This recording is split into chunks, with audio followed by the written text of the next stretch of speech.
Hello everyone, Courtney Zeller here, your Seattle Holistic Healthcare Practitioner.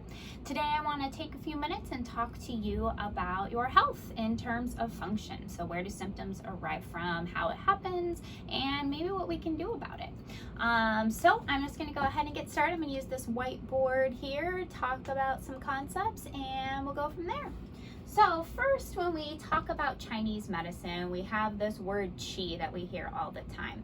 Now there are several different types of qi, and it's not just this, energy going on. It's actually a functional tool or a function unit.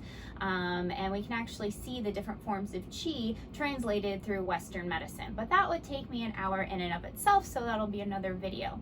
For today, we're going to talk about the word qi in terms of movement. So we have these two concepts. We have qi and we have blood. So blood is like food.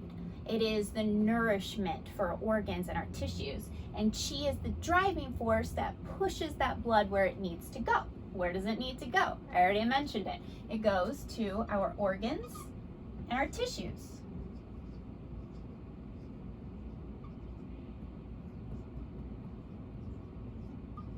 So when we have good, healthy blood, good, healthy food, and we have proper qi, or the driving force, we get that food to where it needs to go, which is the organs and tissues. When our organs and tissues are well fed, then they have proper function. So they're doing their jobs. They're doing what they need to do. We're feeling good, we're feeling healthy, so we have health. We're feeling good, right? Of course, we don't live in a perfect world, so there are some things that interrupt this system. And what happens is it blocks that food getting to where it needs to go. And there's four main things that do this. The first one is trauma. So this is physical trauma, like a car accident or a big fall. So what happens? Well, I like to use the example of a broken bone. We fall, we break our wrist or break our arm, one of our bones, and we go to the doctor, we get it casted up, we do, several things, and our bone will heal, right? Over time. But what happens is we'll regain most of our function, but it'll never be the same as it was prior to that break. So that break is like a weak link in the body. It's where you're always going to be more susceptible to damage and where things just aren't going to work quite as well. So there's all sorts of traumas, right? The big ones like a broken bone, but also small ones. If we do a repetitive motion every day, that shoulder problem from being on the computer, carpal tunnel from being on the computer or writing, all of these things, are traumas from big to small, and they're going to block this qi and blood flow. What's the next one? The next one is toxins. And if any of you know me at all, I don't like this word toxins because it's used all the time and there's lots of misconceptions about it. But I'm using this word toxins, which is kind of this broad sense of something that is in your bloodstream that's not supposed to be there.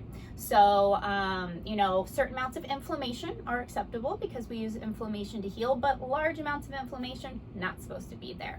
If you have leaky gut, if you have metabolites that are normal processes, like when you feel achy after a workout, that's lactic acid. A little bit, normal. Too much, or your body's not getting rid of it fast enough, not normal. So that's what I mean by toxins, just anything that is going to interrupt what the blood is supposed to be doing. So toxins, not food. The next one is going to be hormone balance. So we have all sorts of different hormones. We have sex hormones, we have hormones that regulate blood sugar, we have all sorts of different hormones that tell your body to do a function, to either turn that function on or turn that function off, hit the gas pedal, hit the brakes, etc. All these functions all over our body. As our endocrine system. Now our whole endocrine system plays this elegant dance with one another. So with one hormone's off, all of them are going to be off. So it's just like your body's getting these mixed signals and it doesn't know quite what to do. It doesn't know if it needs to speed up. It doesn't know if it needs to slow down. So we have a breakdown. And then the last one, I'll kind of put it off to the side here, is stress. Have you ever had stress?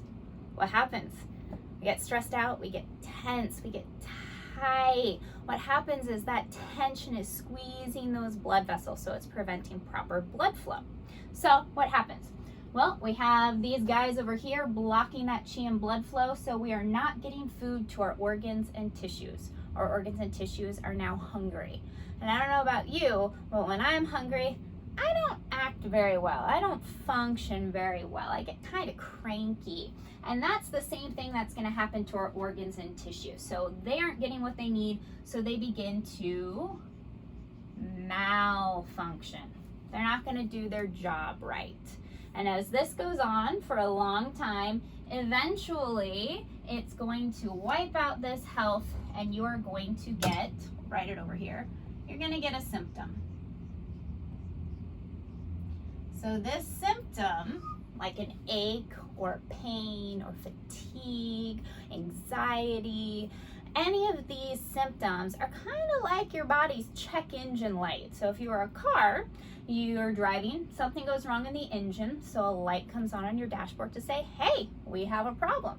So what do? We take our car to the mechanic fixes the engine, and that light goes out. Unfortunately, we don't take quite as good of care of our bodies as we do our cars, because what happens is something goes wrong in the engine, our bodies, the light comes on, a symptom to say, hey, there's a problem, and what do? We go to a doctor who, instead of trying to fix the problem, they use some kind of medication or treatment that is going to cover up that light. So you're not going to see that light anymore.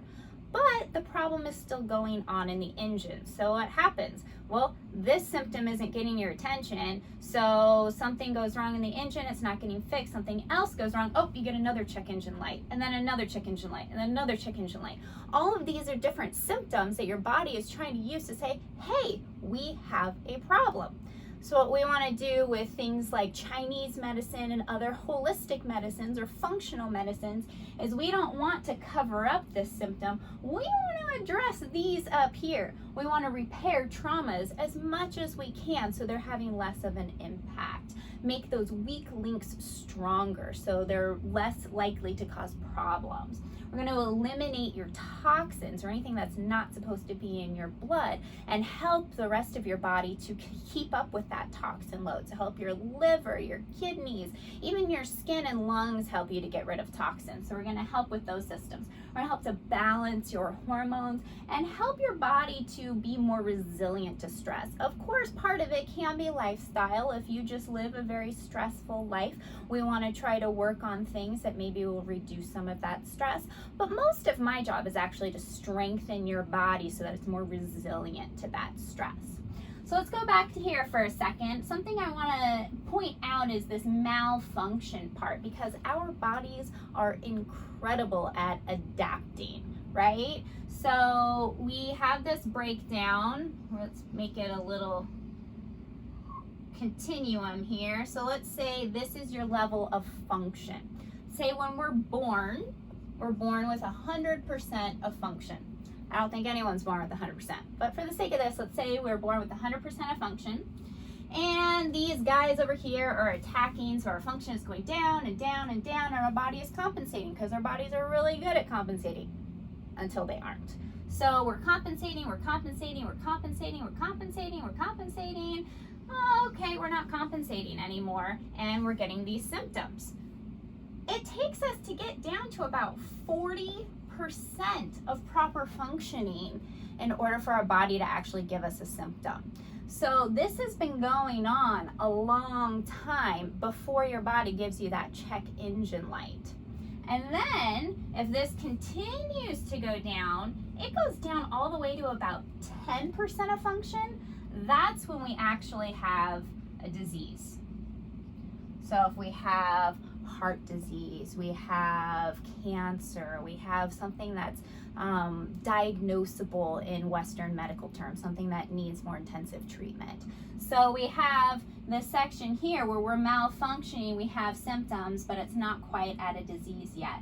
So what happens when we're treating something that's in this malfunction part, in this symptom part, is that we want to wind things back and correct this and help boost your function. So we get you past this 40% so you're not symptomatic anymore, you're feeling good. But of course there's more work we can do. We want to push this as far as we can, right? Because we want to prevent these symptoms from coming back. We want our engine to run as well as possible so that we don't have these check engine lights. And we definitely want to prevent it from getting to that 10% where we have a disease. That's not to say that we can't still reverse a lot of this when a disease has gotten. We can't get this 10% up to 40 or even better. It's just going to take more work.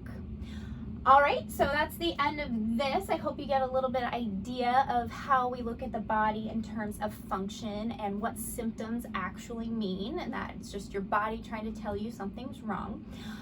In the next video, I will go over some examples of this and how certain symptoms can be a predictor down the line of what some of these possible diseases are, and how malfunction can lead to symptoms and how it can lead to a disease. I hope you enjoyed this. Let me know if you have any questions.